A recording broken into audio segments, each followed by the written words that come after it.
Okay, so week 5 of college football is over, and obviously, um, I'm going to be doing things a little bit differently this week because there's an elephant in the room here. I'm a Georgia fan, as you can see by my hat, and also if you watch any of my previous videos, you can probably tell that.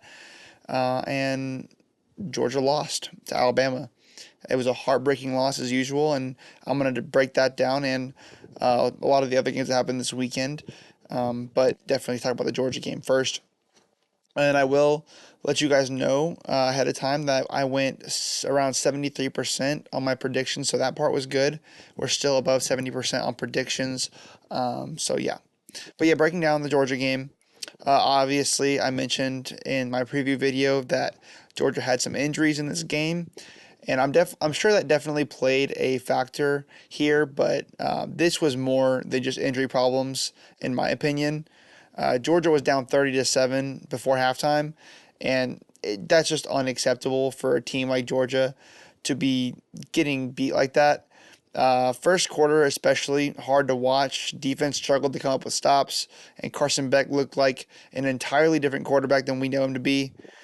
We caught glimpses of that in the Kentucky game, but I pretty much ignored them because I saw him play lights out last year, and also I've seen Kentucky's defense since play really good ball against Ole Miss.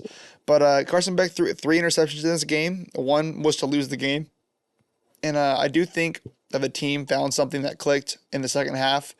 I hope we can bottle that up going forward throughout the rest of the season. But it just wasn't there at the start, and we're really going to need it going forward because the next stretch of our schedule does not get any easier. There's a lot of really good teams on there. Georgia is just not a team that should be having 41 points scored on them ever. Our defense is better than that. It should be better than that. 374 yards through the air let up is just unacceptable. Our secondary should not be that vulnerable, especially when Alabama doesn't really have that many clear receivers. Obviously, Ryan Williams is amazing. I'll talk about that in a second, but there's not a ton of talent at wide receiver there. So 374 yards through the air is just not acceptable in any game. No, just no reason that our secondary should have that much issue. And before going into this game, it was funny. I was actually worried more about the run game that Alabama has in the pass game because they have some really good running backs that could take up time of possession and really, especially with Jalen Milroe when you add that to the mix, who did have a good game on the ground as usual. But the passing games will pick this apart. Ryan Williams, like I said, just the real deal. Other receivers stepped up when they were called upon. Jalen Milroe looks really solid. Definitely improved from last year. He just seems like he keeps on improving. I do still think that Alabama's weakness is in the secondary. As we saw in this game in the second half, Georgia passed the ball all over Alabama, especially, like I said, towards the end. But it didn't matter. Obviously, I'm worried about Georgia's run game. They weren't able to get anything going. Obviously, that is pretty heavily affected by the absence of Tate Ratledge along the line, but we were really just not able to get anything going. We had to be better about ball security. 4 turnovers, 3 which are interceptions. Just bad. There were actually 2 more fumbles as well, but Georgia ended up recovering those, so they weren't turnovers. I don't know what to make of this Georgia team, to be honest. This game makes me very nervous for the next leg of our schedule. But like I said, they clicked in the second half. I don't know how much of that was because Alabama took off their foot off the gas, and how much was Georgia's actually ability to come back and fight in games. As for Alabama, they showed fight in this game and the ability to close out games. They looked really scary. They earned their number 1 spot in the country that they have in the AP poll right now. They've always been one of the best teams at closing out games, and that obviously has not gone away. Georgia took the first lead of the night late in the fourth quarter, but Alabama answered right back, and then that interception to close it out. So, yeah, we are Alabama's little brother. We always have been. Hopefully, we won't continue to be going forward. I was really hoping that we could change that now that Nick Saban's gone. But the course remains, and I would love to get a rematch and win. I have no idea what the future holds for us, though, or even if we will be able to face them again. I know that sounds like I'm overreacting, but we really do have a hard schedule with a lot of teams that look really good. So, and I don't know what this team has to offer. But now that that's out of the way, the rest of my predictions, like I said, were pretty accurate. So let's go ahead and get into those because I really don't want to talk about how heartbreaking that loss was anymore. So, starting out with a win for my predictions, Oklahoma State at Kansas State. I warned you guys about this game. Those of you who saw Kansas State get blown out by BYU were going to get deceived in this game into thinking that Oklahoma State was going to win this one, but I try to tell you that would not be the case. Kansas State is the better team here. They have the better matchups, and they have the home field advantage. Like I said in my prediction, Oklahoma State has not been able to lean on that run game and that offensive line that we all thought was going to be their strength in the preseason. And there's always the possibility, like I said, that they pop one out and they blow up and are able to capture that run game or that offensive line strength at some point in the season. But, it didn't happen in this game. It was a better run game for Oklahoma State than they normally have, at least in their other power conference matchups this year, but still not the threat that we initially thought it would be. And that means they had to put the game in the hands of Alan Bowman at quarterback. And like I said, no matter how much better he is, and he has gotten better, I just don't trust him to go into Manhattan and win this game, and he didn't go into Manhattan and win this game. Without the run game, they were just never going to take down Kansas State. Oklahoma State managed to throw for 364 yards and still lost the game by 22 points. 2 interceptions didn't help, obviously. But when you put a quarterback like Alan Bowman in a scenario where you have to throw the ball 50 times, it just comes with the territory. As for Kansas State, I said in my preview for this game that Kansas State has a bit of a turnover problem that reared its head in the BYU game. And that was something to keep an eye on in this game. But I also said that Oklahoma State probably didn't have the same caliber of defense that BYU had and likely would not be able to cause those turnovers or that same level of turnovers. Well, Kansas State ended up winning the turnover battle. They had 1 turnover to Oklahoma State's 3. They also played to their strengths. I told you guys that Kansas State is a team that's excellent on the ground, and that Oklahoma State was pretty weak against the run game. Well, Kansas State had 300 yards on the ground in this game. I also said that Kansas State wasn't the best passing team, but they honestly passed pretty well in this one. Overall, just wholesale blowout by Kansas State. Next, I have Washington at Rutgers, and I got some flack for this one when I told you guys that I was picking Rutgers to win this game, but I told you to watch out for Rutgers. There's a reason they're in my top 25. They passed the test for me. Like I said in the preview video, this was a big test game for them.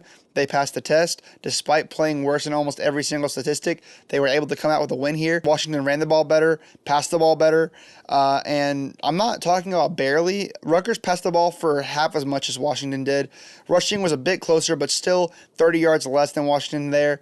And it's not like turnovers were the name of the game either. There were 0 turnovers on either side. As for defense, Rutgers didn't record any sacks or tackles for loss, but the defense did step up in the red zone. And Washington's field goal kicker missed 3 field goals in this game.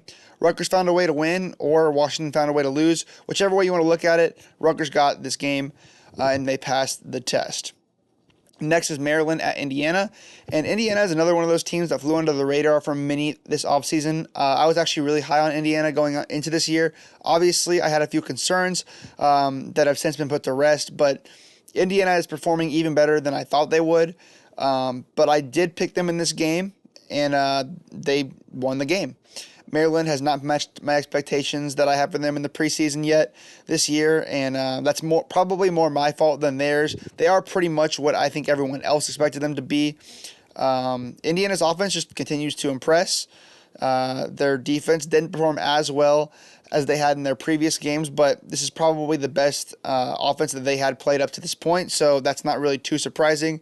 Indiana also turned the ball over 4 times, while Maryland didn't turn it over at all. So this game still being a 2-score lead in favor of Indiana is pretty impressive when you take that into consideration. Next, I have NIU at North Carolina State, and this one's not going to take very long. North Carolina State is still abysmal, even if they did pull this win off against my prediction. There's another one that was close for the Wolfpack, as they only won by 1 score. Grayson McCall obviously didn't play in this game for what it's worth, but I think at this point NIU is out of that G5 playoff spot, even though they did beat Notre Dame. Few rough losses killed their chances, but this one was included in that, unfortunately. But yeah, still not a great win for North Carolina State. Next, I have Oklahoma at Auburn, and I was so close to changing my prediction after I saw the injury report where Oklahoma's 5 best receivers were out for this game. But I stuck with my gut, and I'm glad that I did. Oklahoma is definitely not great, but Auburn is also not great. I had a feeling that Oklahoma would find a way to win this game and pull it off, and they just barely did. It looked rough for a bit, but Auburn's quarterback weaknesses showed up at the end of the game. Only 1 interception, which is actually much better than what it has been this season, but that 1 interception was the pick 6 that pretty much ended the game, the backbreaker for Auburn. Auburn also had kicking issues in this game. They missed 2 field goals. I think for Oklahoma, Hawkins played about as well as he could given the situation. I said in my preview that this game would probably be dependent on whether Oklahoma could count on their defense to make stops and even score once or twice, and they did exactly that. They made that pick 6, and they were able to make some pretty big stops. That is the strength of their team and that defense. They likely would not have won this game without that defensive score, and they limited Auburn's explosive plays. Auburn had the game in their hands, really, and they gave it up in the fourth quarter due to bad play calling and bad quarterback play. Now they have to go into Athens and play a Georgia team that is hungry for a bounce-back game, so it does not look good for Auburn going forward. But yeah, tough loss for Auburn. They're not in a great spot right now. Next, I have Arkansas at Texas A&M, and this one was a close one like I expected it to be. I got the outcome correct, but it did not play out in the same manner that I thought it would. I thought Arkansas would have a much more successful night on the ground with the weapons they have in Jaquindon Jackson and Taylon Green. I knew A&M had been solid at stopping the run, but I thought Arkansas would just be able to run it anyways, and that was not really the case. It was a pretty mediocre to bad day on the ground for the Hogs. And to add insult to injury, Arkansas had 3 turnovers in this game. A&M had none. That's something I did predict in my preview as well, though, that Arkansas would not win the turnover game. If you would have told me all that before the game, I would have put a ton of money on Texas A&M to win in a landslide, but it was actually still a very close game. Arkansas was surprisingly successful through the air. Taylon Green wasn't super accurate, but the Hogs picked up quite a bit of yardage through the air. And as for A&M, they weren't very successful on the ground either. Despite that being their bread and butter as well. Obviously, we've seen that Arkansas is great at stopping the run, so that isn't entirely too surprising. At the end of the day, turnovers are what cost Arkansas the game here, and that's why they lost. Next, I have Colorado at UCF, and wow, was I wrong about this one. I was very confident this pick is one of my most confident picks of the week, but Colorado continues to prove me wrong, prove that I may have not given them enough credit. All the advantages were stacked against Colorado. They had to play the game in Orlando. UCF was off of a bye, and Colorado was coming off of an emotional win against Baylor at home last week. So the fact that they went out there and did what they did to UCF was really impressive to me. UCF looked really solid up to this point. I said it before that I thought that they were maybe one of the most underrated teams in the country. I figured that their balanced offense would be able to really dominate this Colorado defense, but no, Colorado's defense played a really solid game. 5 sacks, 12 tackles for loss, and forced 4 turnovers. Not the same Colorado defense that I have come to know. It's in my preview video, I pointed out that the weakness of UCF was this defense, and I knew that Colorado would be able to score quite a bit, but I predicted a shootout because I trusted UCF's offense to be able to take care of business. And what I said about UCF's defense was true. Colorado had a field day on offense, and UCF couldn't do anything to stop them, but UCF just couldn't keep up, and I just didn't expect that. 21 points is all they could get. That's the second least points put on Colorado all year besides Colorado State. Next, I have Illinois at Penn State, and when I was making my preview video, I actually had originally picked Illinois, but I made a game-time decision and switched my pick while recording the video to Penn State, and that was the right call. The offensive production did not continue for the Fighting Illini, putting up only 7 points, and Luke Altmaier did throw his first interception of the year. Penn State's defense looked pretty incredible, 7 sacks, 13 tackles for loss, forced 2 turnovers, and only allowed 34 rushing yards and 7 points for Illinois. Offensively, Penn State didn't really have to do much. They focused on running the ball and controlled the game that way. When you can prevent a team from scoring in the last 3 quarters of the game, you're probably winning, and Penn State did. So, yeah, that's pretty much all there is to that game. For the last pick I broke down in my preview video, Washington State at Boise State, another one I got right. Jeanty had himself another monster day, 4 touchdowns, 259 yards, all on his own, just alien statistics, just ridiculous. Very well could be the best running back in the country. I knew he would be the difference in this game, and he was. He had more touchdowns than Washington State's whole team did. Boise State was more successful than usual through the air, like I expected, since Washington State's defense is especially weak in their secondary, but it wasn't anything too special through the air. Really just the Jeanty special. Washington State did throw for a ton of yards, but they just couldn't keep up with him. Now I'm going to head on to the predictions that I made on the socials, which you can check out, A_rock321 on X and Threads.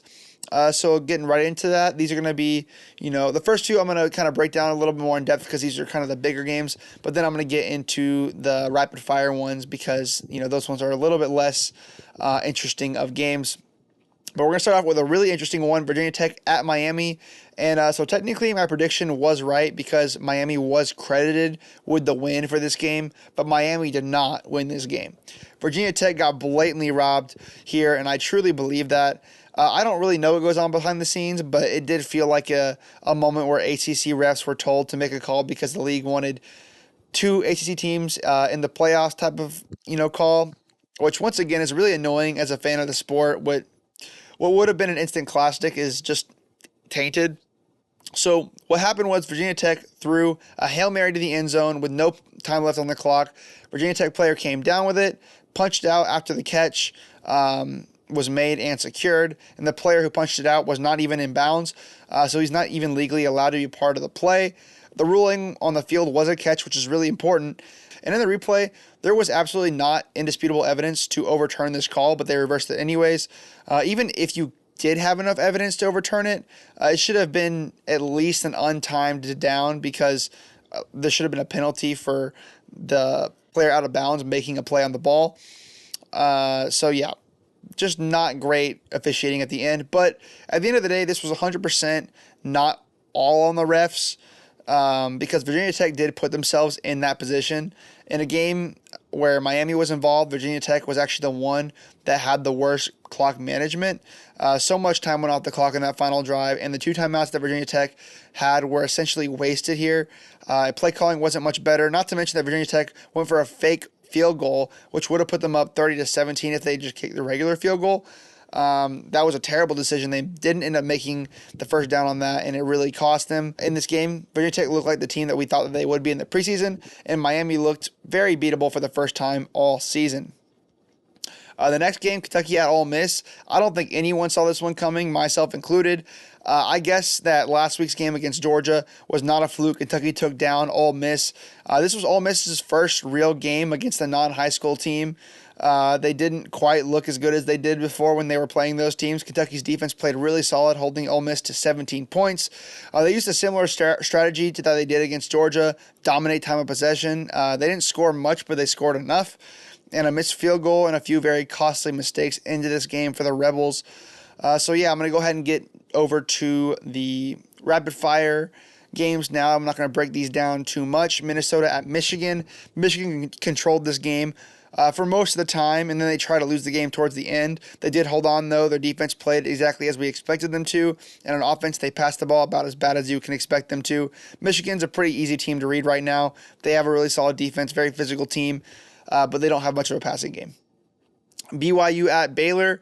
I saw this one coming. BYU, maybe one of the best Big 12 teams right now. They're playing some really great football. BYU, like Michigan, had a pretty sizable lead early on. Baylor did make a comeback, but it wasn't enough. BYU is pretty salty on defense, and their offense has been really efficient too, and they were in this game.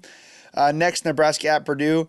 I got this one correct. I'm sure most people did. Purdue is a pretty bad team, but Nebraska really didn't impress me in this one either. Nebraska had to kind of struggle for a little while in this game before pulling it out and pulling away in the end.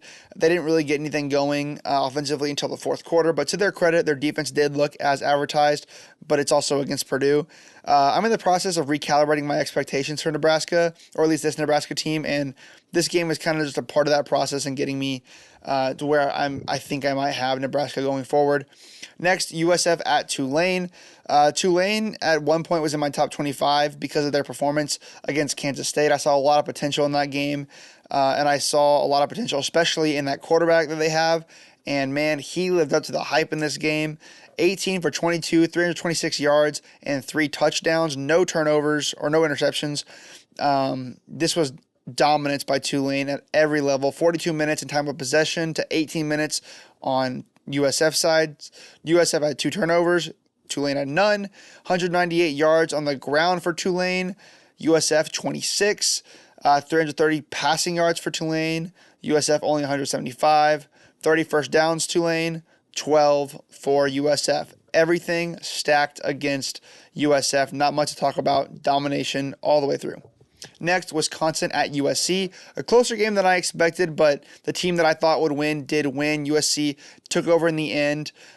They played a much better statistical game than Wisconsin. Yes, Wisconsin was winning for a good portion of the game. Miller Moss, though, is a beast at quarterback, and the better team, I think, did win. I still definitely did see the same weaknesses about USC that I saw when they were playing Michigan, although Wisconsin wasn't really able to capitalize as much. Next, I have TCU at Kansas, another correct pick here for me. TCU was able to win this game. Kansas is really struggling this season. TCU, they've had their struggles too, but I've seen more to like about TCU, especially on offense. So there's that. North Carolina at Duke. Very close game. Duke did squeeze it out in the end like I expected. Duke is undefeated thanks to a very favorable schedule, or at least the first part of their schedule. But the hard stretch is about to start for them. They only need one more win for bowl eligibility. Will they get it? Major comeback win here, though, for the Blue Devils either way. Both these teams aren't really good, but Duke managed to be less bad this day. Mississippi State at Texas. This one's really, really short and simple. Not the hottest start in the world, but Texas won convincingly, and I and the rest of the world did expect that. Mississippi State was never going to win this game. Ohio State and Michigan State, another cupcake win for Ohio State. Their schedule is super easy so far. Nothing to see here, really. Did what everyone expected them to do, myself included, took care of an inferior opponent. Stanford at Clemson. Clemson continues to dominate. Another check for my predictions. And this Stanford team is no joke. They've shown some real life this season. They've been in and even won games they weren't expected to. Not this one, though. Clemson continues to look dominant. Next, Iowa State at Houston, and surprise, surprise, Houston lost. Houston's defense was never going to be able to match up with Iowa State's defense. Easily a win for the Cyclones, who are still undefeated, and another one that I got correct. Florida State at SMU. Turns out me picking Florida State to lose does not automatically mean that they're going to win, although I was willing to test that theory after their win last week against Cal. Yeah, Florida State is bad. They've been bad all season. They will continue to be bad. Everyone and their mama is going to end up getting a free win out of Florida State unless your name is Cal. SMU is back on the rise, and they looked really good. But again, who doesn't look good against Florida State this year? Next, I have Cincinnati at Texas Tech. I did get this one wrong. Probably one of the picks I struggled the most with, so I'm not super surprised. Very close game. Texas Tech did pull it out in a shootout, and they look like a much better team than they were in the first 2 weeks of the season. So I'm looking forward to seeing what they are from here on out. Arizona at Utah. This one really did shock me. I know Utah didn't have Cam Rising in this game, but to get handled by Arizona was not what I had on my bingo card, to be honest. The same Arizona that lost 31-7 to Kansas State and struggled with Northern Arizona. Definitely one of the bigger shockers to me, but in the Big 12, not much surprises me anymore. And lastly, UCLA taking on Oregon. Oregon took care of business in this one. UCLA has been a pretty big punching bag for quality opponents this year, and they were in this one too. Not much else to say there. And that's all this week, guys. I will be back in a few days to give you a video about my predictions for this upcoming week and my new top 25. There will obviously be a lot of changes there, so stay tuned for that and make sure you are keeping up with the socials. A lot's going on over there as well. Anyways, I hope you guys enjoyed this video. Please like, comment, and subscribe, and I hope you had a great day or night whenever you're watching this. So yeah, peace.